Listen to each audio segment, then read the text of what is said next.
You know that feeling, don't you? You finally drift off after a long day.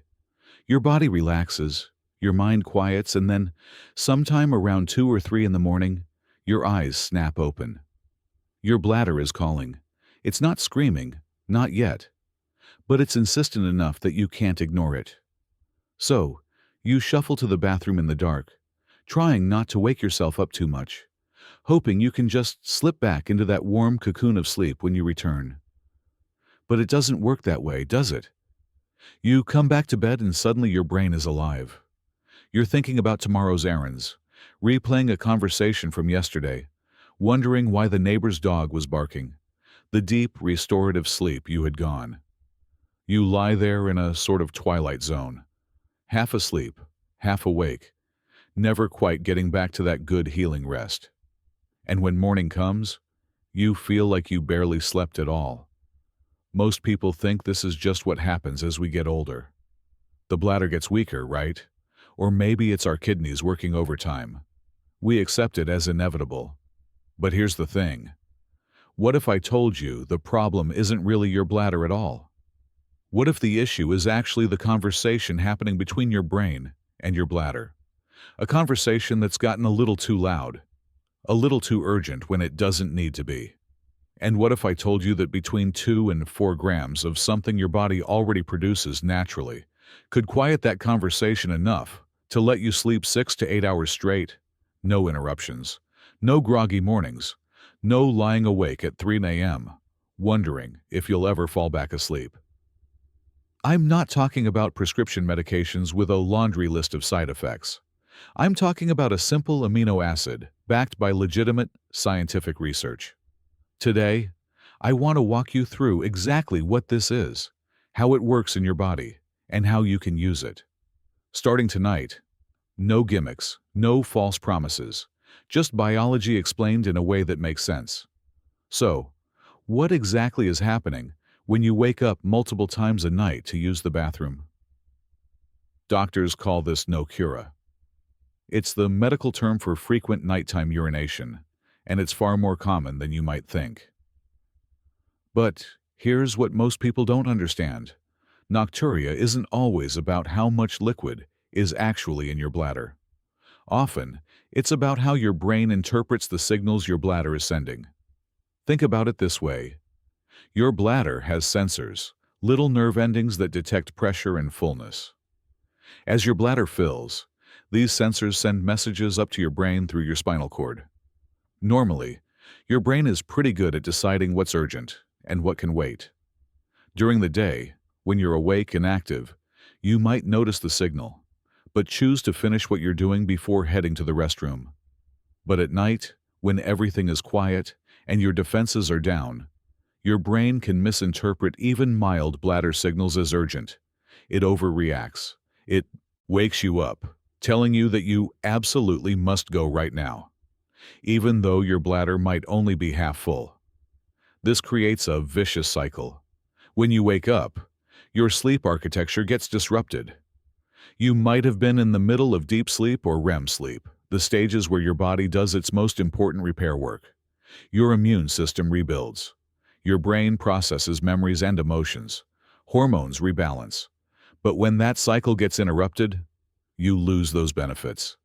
And the more frequently it happens, the more your overall health can suffer. You feel fatigued during the day. Your mood dips, your metabolism slows. Everything becomes just a little bit harder. So the real question isn't just, how do I empty my bladder less? The real question is, how do I calm down this overactive communication between my brain and my bladder, so I only wake up when I truly need to? And that's where something remarkable comes in. Something that researchers in Japan stumbled upon when they were studying sleep quality and amino acids. They were looking at an amino acid called glycine. Now you might have heard of amino acids before. They're the building blocks of proteins, and your body uses them for all sorts of things. But glycine is special. It's not just a building block. It also acts as a neurotransmitter, a chemical messenger in your brain and nervous system. And researchers noticed something interesting in earlier animal studies. When rodents were given glycine, It seemed to affect the nerves in their spinal cord that control bladder function. The animals didn't need to urinate as frequently. They seemed calmer, more settled. So, the researchers wondered, could this work in humans? Could glycine help people sleep through the night without waking up to pee? They designed a study and recruited a group of people who regularly experienced nighttime urination for about a month. Half the group took around 3 g of glycine every evening before bed. The other half took a placebo, a dummy pill that looked the same but had no active ingredient. The results were striking. The people taking glycine didn't just report better sleep. They also had fewer trips to the bathroom during the night. Their sense of urgency decreased. And here's the really fascinating part. Even when they did feel the need to go, it happened later in the night. Instead of waking up at 2 a.m., they might make it to 4 or 5 a.m.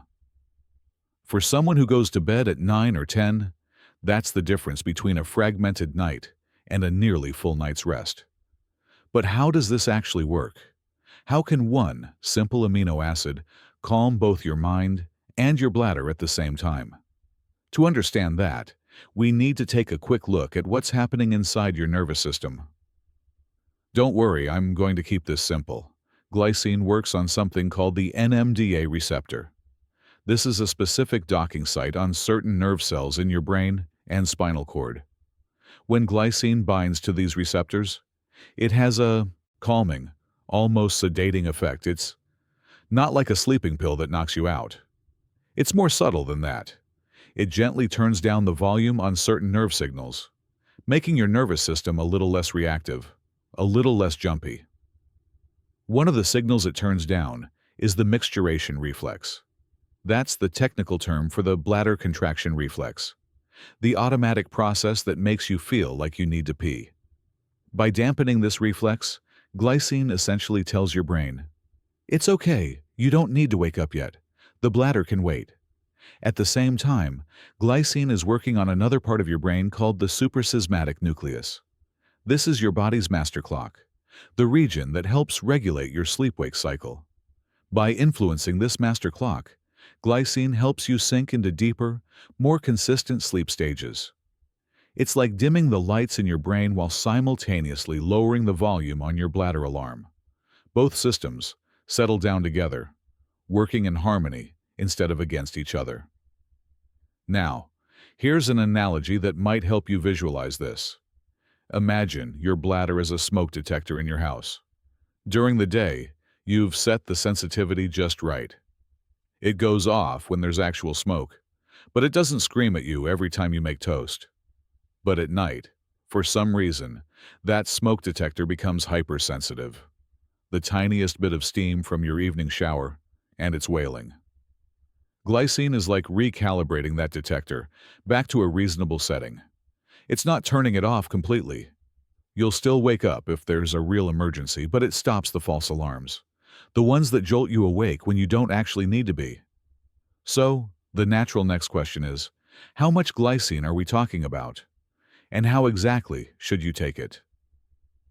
The research studies that showed these benefits use doses in the range of 2 to 4 g, taken roughly an hour before bedtime. Most people find that around 3 grams hits the sweet spot. That's not a massive amount. You can get it in capsule form, which I'd actually recommend over powder for one very practical reason. You don't want to mix it with a big glass of water right before bed. Think about it. If the whole point is to reduce how much you need to urinate during the night, why would you add a bunch of extra fluid to your system right when you're trying to wind down? A few capsules with just a small sip of water makes much more sense. Now, glycine works beautifully on its own, but there are a few other things you can do to support it and really maximize your chances of sleeping through the night. Let's talk about magnesium for a moment. Magnesium is wonderful for relaxation, for muscle function, for dozens of processes in your body. A lot of people take somewhere between 400 and 600 mg before bed to help them sleep, and that's generally great.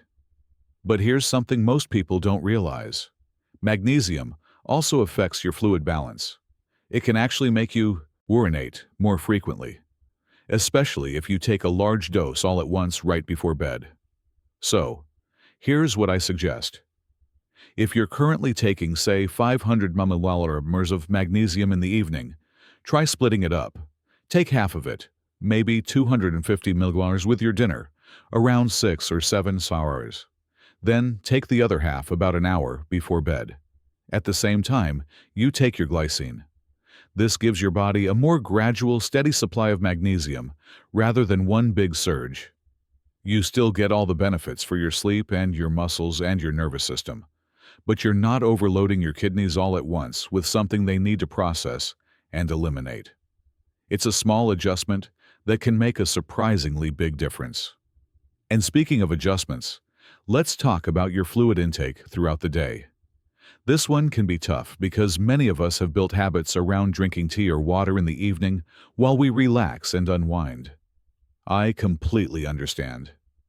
I used to love having a big mug of herbal tea before bed. But the reality is, if you're serious about sleeping through the night, you need to front-load your hydration. Drink most of your fluids in the morning and early afternoon. Have your water, your tea, your coffee, whatever you enjoy earlier in the day, when your body has plenty of time to process it. After about 5 or 6 in the evening, start tapering off. That doesn't mean you go completely dry. You can still have small amounts of fluid with dinner, or even a small concentrated cup of tea if you really want it. Just make it a quarter or half cup instead of a full mug. Your body is absolutely capable of going several hours without drinking. That's how we're designed. Think about it. For most of human history, people didn't have water bottles at their bedside. They drank during the day when they were active, and they slept through the night. We can do the same. Here are 2 more small tricks that can help. First, consider adding a modest dose of creatine in the morning. Now you might be thinking, isn't creatine just for bodybuilders? Not at all. Creatine helps your cells retain water inside the muscle tissue in what's called the intracellular space. When your cells hold on to water more effectively during the day, you're better hydrated overall, and you don't need to constantly flood your system with fluids. A small dose, maybe 3 to 5 grams with breakfast, can help you feel hydrated throughout the day without needing to drink as much in the evening. Second, think about when you eat your carbohydrates. Carbohydrates cause a mild rise in insulin, and insulin affects how your kidneys handle fluid and sodium. When you have healthy, moderate levels of insulin a few hours before bed, maybe from eating some rice or potatoes or fruit with your dinner, your body tends to retain fluid a little better. That means less nighttime urine production. You'll probably need to urinate more in the morning when insulin levels normalize. But honestly, I'd much rather pee when I'm awake and alert than in the middle of the night when I'm trying to sleep. So, let's put this all together into one simple practical routine you can start tonight. When you wake up in the morning, have your water, maybe some electrolytes to kickstart your hydration. And if you're using creatine, take it then. Throughout the morning and early afternoon, drink normally. Don't restrict yourself. Then around 5 or 6, start easing off the fluids. Have a balanced dinner that includes some carbohydrates, and take about half your magnesium dose with that meal. An hour before you plan to go to sleep, take your 3 g of glycine along with the other half of your magnesium. After that, minimal fluids, brush your teeth, do your evening routine, and settle in for the night. What you're doing here is giving your body every advantage. You're calming the brain-bladder communication with glycine. You're supporting relaxation without overloading your system with magnesium all at once. You're giving your kidneys time to process the day's fluids before you lie down, and you're using subtle dietary strategies to help your body retain fluid where it belongs during the night. This isn't about perfection. Some nights you might still wake up once. That's okay. The goal isn't to never urinate at night. The goal is to reduce the frequency, to extend those sleep cycles long enough that you can actually reach the deep restorative stages your body needs. And when you do that consistently, everything else starts to improve. Your energy, your mood, your ability to think clearly, Your resilience, sleep, is the foundation that everything else is built on. Before you blame your age or resign yourself to broken sleep for the rest of your life, remember this. Your brain controls both your sleep and your bladder, and there are simple science-backed ways to help them work together instead of against each other. 3G of glycine won't change your life overnight, but it can give your body the environment it needs to do what it does best: heal, restore, and prepare you for another vibrant day. If this resonated with you, if you're ready to reclaim those full nights of sleep, I'd love for you to share your experience. Leave a comment below after you've tried this protocol for a week or two. Let me know how it goes. Your story might be exactly what someone else needs to hear to take that first step. And if you found this helpful, consider subscribing so you don't miss future videos where we explore more ways to support your health with simple, evidence-based strategies. Sleep well, my friend. You deserve it.